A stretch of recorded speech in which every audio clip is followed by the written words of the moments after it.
The problem and the solution. A number of follow up questions were not asked in this scenario.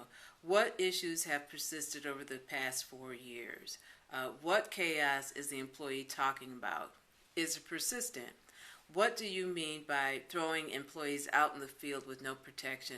Again, I want to reiterate that the questions that are presented on the form are just the beginning of the conversation.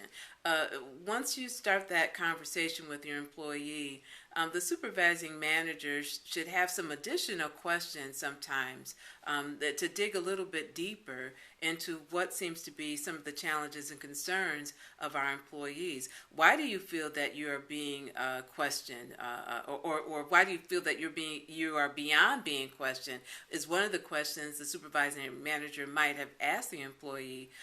If they were in the manager's shoes, would they ignore a complaint? The answer should be no.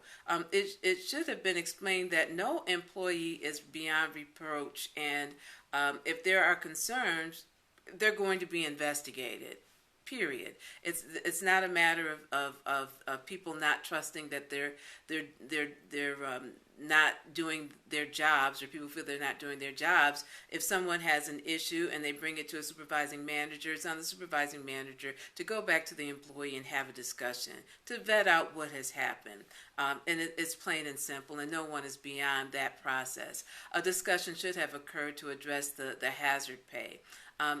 Nowhere in the conversation was the employee reminded that they were told at the beginning that the additional pay would be temporary. That should have been reiterated with the employee, but it wasn't.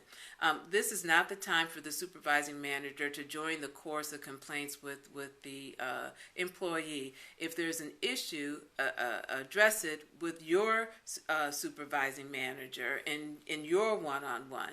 But when it comes to the employee one-on-one, it's really about, even if you acknowledge that there's an issue, you've got to then talk about what the resolution and the solution is. And that is an important part of this whole process. It's not about just talking. It's about let's have a conversation, and then what are the action steps to address any barriers or problems that the employee has to working and achieving excellence.